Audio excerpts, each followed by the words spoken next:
You probably assume commercial planes are already flying as high as they possibly can. I mean, 35,000 feet? That already sounds pretty close to the limit, right? Not quite. Most commercial planes could actually go a lot higher than that. They just don't. Why? Because climbing higher does help at first. But after a certain point, each extra bit of altitude starts costing more than it gives back. And that is the key to this whole thing. Cruising altitude is not some random number. It is a carefully chosen sweet spot. So what is the first advantage an airplane starts losing as it climbs higher? And it is probably not the one most people expect. At first, climbing higher does feel like an advantage. Drag drops, the ride often gets smoother, and fuel efficiency can improve. That is why airliners climb in the first place. But that benefit does not keep increasing forever. The higher the airplane goes, the thinner the air becomes, and that creates a new problem. The airplane has less of what it needs to keep performing well. Jet engines depend on a huge flow of air. They pull it in, compress it, mix it with fuel, and use it to create thrust. As altitude increases, that airflow drops, so the engines gradually lose some of the push that keeps the airplane moving forward. The wings are dealing with the same thin air problem from a different side. With less dense air around them, they need more speed to produce the same lift. So now the airplane is caught in a squeeze. The wings need more speed, while the engines have less air to turn into thrust. That is where the easy gains start to fade. Higher altitude still reduces drag, but it also makes the airplane work harder to hold the same performance. And once that margin starts getting smaller, the next limit is not far behind.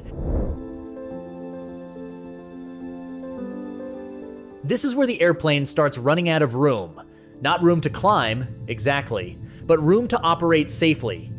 At very high altitude, the airplane enters a region pilots have a name for, the Coffin corner. Not exactly reassuring. So what does that actually mean? Picture yourself driving on a narrow mountain road with a rock wall on one side and a steep drop on the other. There is only so much space to stay safely in your lane. That is basically what happens to a plane's safe speed range at high altitude. On one side is stall speed, the point where the airplane is flying too slowly for the wings to keep making enough lift. On the other side is the Mach limit, the point where the airflow around parts of the airplane starts getting too close to the speed of sound, which can create shock waves and make the aircraft harder to control smoothly. Normally, there is a healthy gap between those two limits, but as the airplane climbs higher, the air becomes thinner and colder.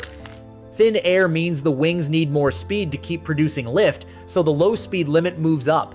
Colder air lowers the speed of sound, so the high speed limit moves down. The airplane is not running out of sky, it is running out of safe speed range. At a certain point, the gap between those two boundaries becomes uncomfortably narrow. That narrow band is what pilots call the Coffin corner. Stay a little lower, and the gap opens up again. That gives the airplane more buffer, more room for small speed changes, turbulence, maneuvering, and the little variations that happen during a normal flight.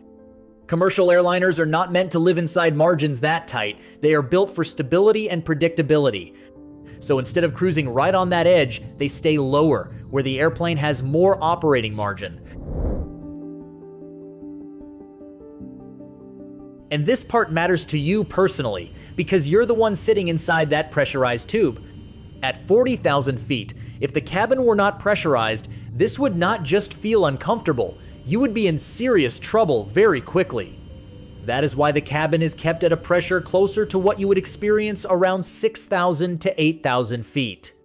Comfortable enough to sit there, drink a soda, scroll your phone, and argue silently with the seat in front of you. But that comfort comes at a price. Inside the cabin, the air pressure has to stay much higher than the air outside, and the higher the airplane climbs, the bigger that pressure gap becomes. That means the fuselage is being forced outward for the entire flight. Not once, not occasionally, constantly. The body of the plane, the windows, the seals, the joints, everything is spending hours holding back that pressure difference. Airplanes are engineered for that, of course, but the load is real, and it gets harsher as altitude increases. So at some point, this stops being just an efficiency question and starts becoming a structural one. And then comes the part airlines care about even more. What happens if something goes wrong? If there is a sudden loss of cabin pressure, the pilots have to get the airplane down to a safer altitude fast. And the higher you are when that happens, the farther you have to descend, the longer it takes, and the less margin you have to work with. So the limit is not just about how high the airplane can go on a normal day, it is also about how safely it can recover when the day stops being normal. That is a big reason commercial jets do not cruise at the absolute highest altitude they can reach. And there is one final piece that ties all of this together. At this point, you might be thinking, okay, but if planes can go higher, why not just deal with those challenges? Fair question, and the answer comes down to something pretty simple: efficiency. Airlines aren't trying to reach the highest altitude possible. They're trying to find the altitude that makes the most sense overall. And for most commercial jets, that sweet spot ends up somewhere around 35,000 to 40,000 feet. That doesn't mean every flight stays at one exact number the whole way through. In fact, one thing a lot of passengers never notice is that airplanes usually do not take off and climb straight to their highest possible cruising altitude. Early in the flight, the airplane is heavy, mostly because it's carrying the most fuel it will carry all day, so it often starts lower. Then, as the flight goes on and fuel burns off, the aircraft gets lighter, and the pilots can request a higher altitude in steps. That's called a step climb. So yes, some commercial airplanes really can reach 41,000, 43,000, even 44,000 or 45,000 feet in the right conditions. But that usually happens later in the flight, when the airplane is lighter and the conditions make it worthwhile. And that's the part I think most people miss. Commercial planes don't cruise where they do because 40,000 feet is some magical hard ceiling.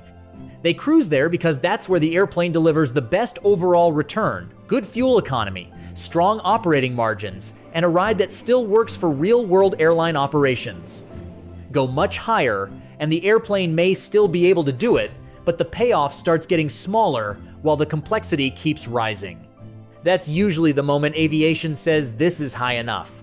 So next time you're on a flight, looking out at that endless sky above you, it's easy to think there's nothing stopping the plane from going higher. But there is not a wall, not a single limit, more like a set of invisible boundaries, all tightening at the same time. And right where you're flying, that 35,000, 40,000 foot range is where a commercial airliner still gets the balance it wants. Enough performance, enough margin, and enough efficiency to make the whole flight work. That's why planes cruise where they do. And now I'm curious, what's the highest altitude you've ever seen on a commercial flight? If you've ever heard a pilot announce 41,000, 43,000, or even higher, drop it in the comments. I'd love to see how high your flight got. And if you enjoy videos that break down everyday things in a way that actually makes sense, hit like, subscribe, and I'll see you in the next one.